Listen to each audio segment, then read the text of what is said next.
وزیراعظم شہباز شریف کی زیر صدارت خطے کی بدلتی صورتحال کے پیش نظر اجلاس ہوا ہے۔ اجلاس میں ملک میں غذائی صورتحال اور وافر اشیاء کی برآمدات کا جائزہ لیا گیا۔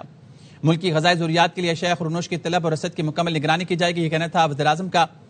پاکستان میں اشیاء خورنوش کا وافر ذخیرہ موجود ہے، کسی چیز کی قلت نہیں۔ اجلاس کو یہ بریفنگ دی گئی۔ وزیراعظم نے کہا کہ عالمی سپلائی چین متاثر ہونے سے خطے میں پاکستانی مصنوعات کی برآمدات کی استعداد میں اضافہ ہوا ہے۔ اس پر بات کریں گے ڈپٹی بیورو چیف اسلام آباد اظہر فاروق سے۔ اظہر بتائے گا اس بارے میں؟ خالد، وزیراعظم کی صدارت میں یہ انتہائی اہم ترین اجلاس ہوا ہے اور اس اجلاس میں اس وقت جو موجودہ صورتحال ہے اس کا تفصیلی طور پر جائزہ لیا گیا۔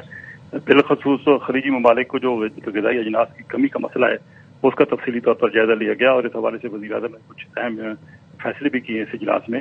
وزیراعظم نے یہ کہا ہے کہ خلیجی ممالک کو درکار اشیاء خوردنوش کی فراہمی اور ان کے غذائی تحفظ کا خیال رکھا جائے گا۔ انہوں نے کہا کہ وافر مقدار میں موجود اشیاء خوردنوش کی خلیجی ممالک میں برآمد کے لیے جامع لاحمل تشکیل دیا جائے۔ وزیراعظم نے یہ بھی کہا کہ برادر خلیجی ممالک میں اشیاء خوردنوش کی برآمد کرتے وقت اعلیٰ معیار یقینی بنایا جائے۔ اس موقع پر انہوں نے یہ بھی ہدایت کی کہ PNSC بحری راستے کے ذریعے برادر خلیجی ممالک میں اشیاء خوردنوش برآمد کرنے کے لیے ضروری اقدامات کرے۔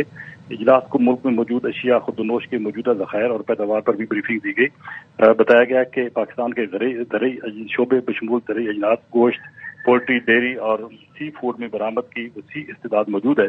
وزیراعظم نے ہدایت کی کہ اس حوالے سے ایک خصوصی کمیٹی کا تشکیل دی جائے جو روزانہ کی بنیاد پر صورتحال کا جائزہ لے۔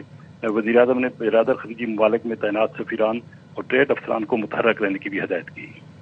ٹھیک ہے، اظہر فاروق تفصیل آگاہ کرے تھے، بہت شکریہ۔ وزیراعظم شہباز شریف کی زیر صدارت خطے کی بدلتی صورتحال کے پیش نظر اجلاس ہوا ہے۔ اجلاس میں ملک میں غذائی صورتحال اور وافر اشیاء کی برآمدات کا جائزہ لیا گیا۔ وزیراعظم نے اس موقع پر کہا ملک میں غذائی ضروریات کے لیے اشیاء خورنوش کی طلب و رسد کی مکمل نگرانی کی جائے۔